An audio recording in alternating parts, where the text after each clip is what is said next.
So today I want to talk about something that almost nobody in the mainstream media is seriously thinking through. Everyone is watching the trade negotiations. Everyone is watching the tariff announcements. Everyone is watching the political statements and the diplomatic summits. But almost nobody is asking the question that actually matters most to ordinary people around the world. What happens to your life, to your grocery bill, to your job, to the products in your home, to the medicine in your cabinet, if China simply stops exporting, not because of a war, not because of a natural disaster, but because the global trading system that has connected China to the rest of the world for the past 4 decades finally breaks down completely? And the answer, when you look at it carefully, is terrifying. Not in a dramatic, headline-grabbing way, but in a quiet, slow, grinding way that affects every single person on earth, regardless of where they live, regardless of how wealthy they are, regardless of whether they have ever bought a single Chinese product in their life. Because the truth is, you have. You just do not know it yet. So today, I want to walk you through exactly what happens to every major country, every major region, every major economy on earth the day China stops exporting. And I want to start with the one thing most people do not understand about China's role in the global economy. Most people, when they think about China and global trade, they think about cheap consumer goods. They think about toys and electronics and fast fashion. They think about the label on the back of a product that says made in China. And they think, well, if China stops exporting, prices go up a little, we find other suppliers, problem solved. That thinking is completely wrong. And it is wrong because it misunderstands what China actually is in the global economy. China is not just a manufacturer of consumer goods. China is the manufacturing backbone of the entire planet. China produces approximately 28 to 30% of all manufactured goods on Earth. Not 5%, not 10%, nearly a third of everything physical that human civilization uses every single day comes from China. And more importantly than the finished goods, China controls the supply chains. China controls the raw material processing. China controls the intermediate components, the things that go inside other things before those things become the products you actually use.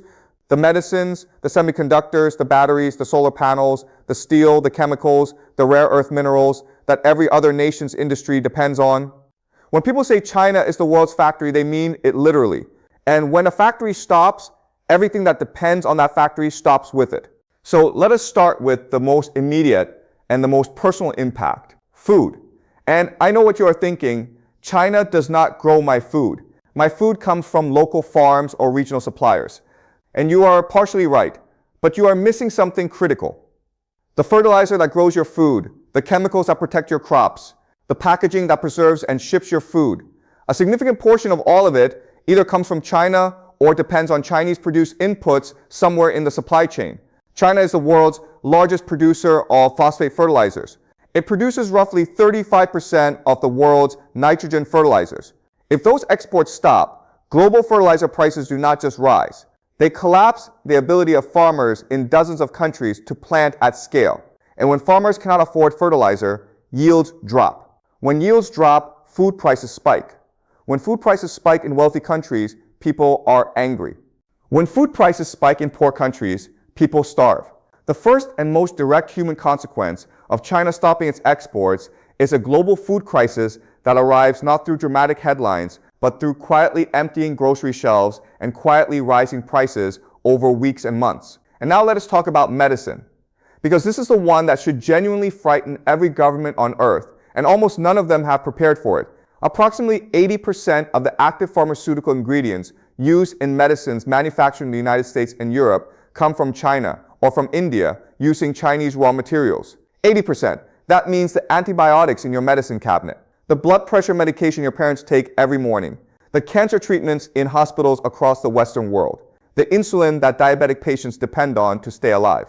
All of it has China somewhere in its supply chain. The day China stops exporting is the day the global pharmaceutical supply chain begins a slow, invisible collapse. Not immediately. Hospitals and manufacturers carry some inventory, but within weeks, within months, shortages begin. And they do not begin with the obvious drugs. They begin with the unglamorous ones, the basic antibiotics, the generic medications that nobody talks about because they are cheap and available. And then they spread. And people die not from dramatic causes, but from infections, that used to be easily treated and now cannot be, because the supply chain that produced the antibiotic no longer functions. And now let us talk about electronics, because electronics is where the everyday person in the wealthy world begins to feel this most viscerally. China does not just manufacture electronics. China controls the entire production ecosystem that makes modern electronics possible. The rare earth minerals used in every smartphone, every electric vehicle battery, every wind turbine, every military guidance system. China controls approximately 60% of global rare earth mining and roughly 85% of global rare earth processing. You can dig rare earth minerals out of the ground in Australia or Canada or the United States. But then what? You need Chinese processing facilities to turn that raw material into something usable. And those facilities do not exist at meaningful scale anywhere else on Earth. The day China stops exporting is the day the global electronics industry begins to suffocate. Not immediately, but every smartphone manufacturer, every electric vehicle company, every defense contractor that depends on rare earth components begins running down its inventory. And building those processing capabilities elsewhere takes not months but years, a decade minimum. And in that decade, prices for electronics explode, and the green energy transition, the transition that every wealthy government has staked its climate future on, slows to a crawl. And now let us go country by country, because the impact is not equal. And understanding who suffers most and who suffers least tells you something profound about the real shape of power in the world today. America. Let us start with America, because America has the most complicated relationship with Chinese exports of any nation on Earth. On one hand, America has the resources, the agriculture, the energy, the technological capacity to weather this shock better than most. America grows more than enough food to feed itself. It has enough domestic energy. It has a large and innovative manufacturing base. But here's the problem. That manufacturing base has been hollowed out over 40 years of offshoring to China. The factories are gone. The workers who knew how to run them have retired. The supply chains have been dismantled. You cannot rebuild American manufacturing capacity in a year. You cannot rebuild it in 5 years. The machines have to be designed. The facilities have to be built. The workers have to be trained. And in the gap between China stopping and America rebuilding, ordinary American consumers face shortages and price increases that no amount of political rhetoric can solve. Walmart shelves thin out. Car production stalls because components are missing. Hospital supply chains strain. The American consumer, who has spent 40 years enjoying the hidden subsidy of cheap Chinese manufacturing, suddenly discovers what that subsidy was actually worth. And the political consequences of that discovery will reshape American politics in ways that nobody has fully anticipated. Europe. Europe is in an even more precarious position than America because Europe has less of everything. Less energy, less agricultural land relative to population, less raw material wealth. Europe's prosperity is built entirely on the idea of a stable global trading system, an integrated global economy where goods and components flow freely across borders. The day China stops exporting is the day Europe's entire economic model is challenged at its foundation. German industry, the manufacturing engine of the European economy, depends on Chinese components and Chinese rare earth materials throughout its supply chain.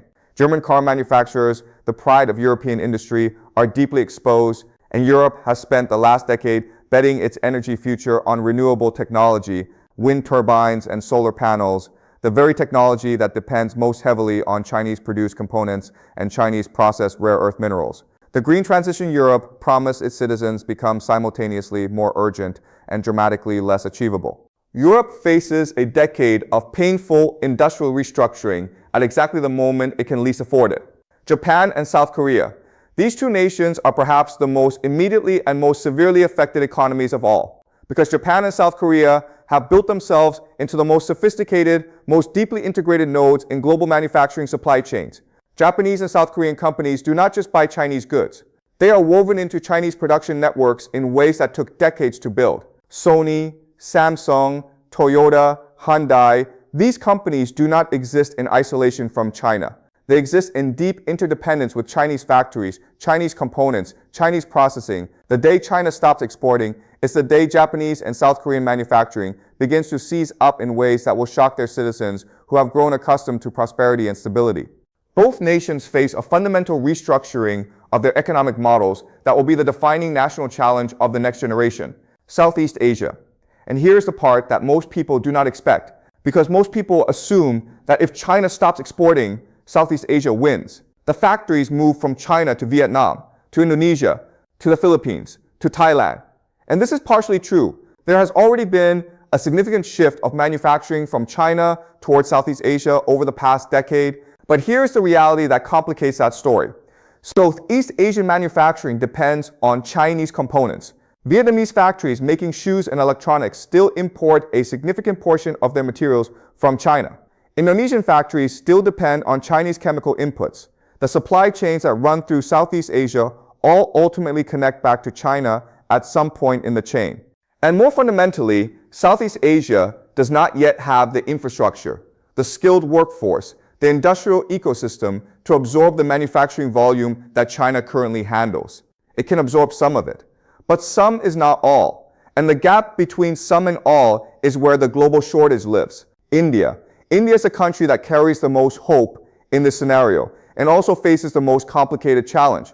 India has a workforce. It has the ambition. Its government has been explicitly positioning India as the alternative to China for global manufacturing. And there is genuine substance behind that ambition. India's manufacturing capacity is growing. Its infrastructure is improving.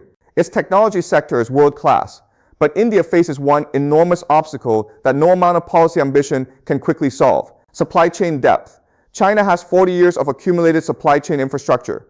Every component, every material, every intermediate good is produced somewhere within China's borders. India does not have that depth yet.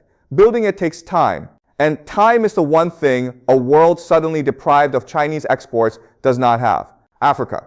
And once again, as in every global economic disruption, Africa carries the heaviest burden with the least resources to bear it. African nations import enormous quantities of Chinese manufactured goods, Chinese construction materials, Chinese infrastructure technology. China has spent 2 decades building deep economic relationships across Africa through the Belt and Road Initiative. Roads, ports, railways, power plants, all built with Chinese capital, Chinese technology, and critically, Chinese components that require ongoing Chinese supply chains to maintain and operate. The day China stops exporting is the day African infrastructure projects stall. The day maintenance becomes impossible. The day Chinese-built power plants begin failing without spare parts. Africa, which was just beginning to build the infrastructure foundations of economic development, faces the prospect of that development freezing in place. And now let us talk about China itself. Because people assume that if China stops exporting, the rest of the world suffers and China is fine. And that assumption is completely wrong. China's export sector employs hundreds of millions of people. Chinese factories do not exist to serve China. They exist to serve the world. The workers who run those factories, the communities that depend on those factories, the regional economies that have grown up around manufacturing clusters, all of it depends on the continued functioning of export trade. The day China stops exporting is also a day of catastrophic internal economic pain for China. Unemployment explodes in manufacturing provinces. Social pressure builds in ways that the Chinese government fears more than any foreign threat.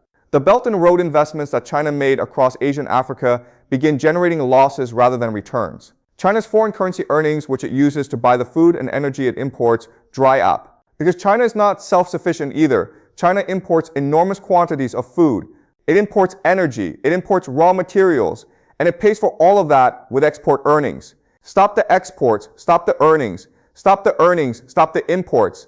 And a China that cannot import what it needs to feed and fuel its 1.4 billion people is not a stable China. It is an internally dangerous China. This is the reality that makes the scenario of China stopping its exports so genuinely terrifying. Not because China's enemies win, but because there are no winners. Every economy on earth, including China's own, gets hurt in ways that take a generation to recover from. And this brings us to the most important insight of everything I have told you today. The global economy is not a collection of independent nations that trade with each other for convenience. It is a single deeply integrated system that has spent 4 decades weaving itself together around the assumption that China would always be the world's factory. That assumption was never questioned. It was never stress tested. No government, no institution, no economic framework seriously planned for the scenario where it stopped being true. And now that assumption is finally being questioned.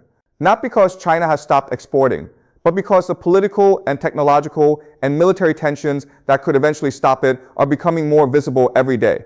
And the question every government, every business, every ordinary person should be asking right now is not whether this disruption is coming. The question is whether you will be ready when it does. Because the nations that have spent this decade quietly rebuilding domestic capacity, quietly diversifying supply chains, quietly reducing dependence on any single nation for critical goods, those nations will survive what is coming. And the nations that kept assuming the old global order would last forever, those nations will discover the price of that assumption in the hardest possible way. Subscribe for more analysis of how the global economy is changing and what it means for your life. And tell me in the comments which country do you think is most prepared for a world without Chinese exports, and which one is sleepwalking toward disaster. I will see you next time.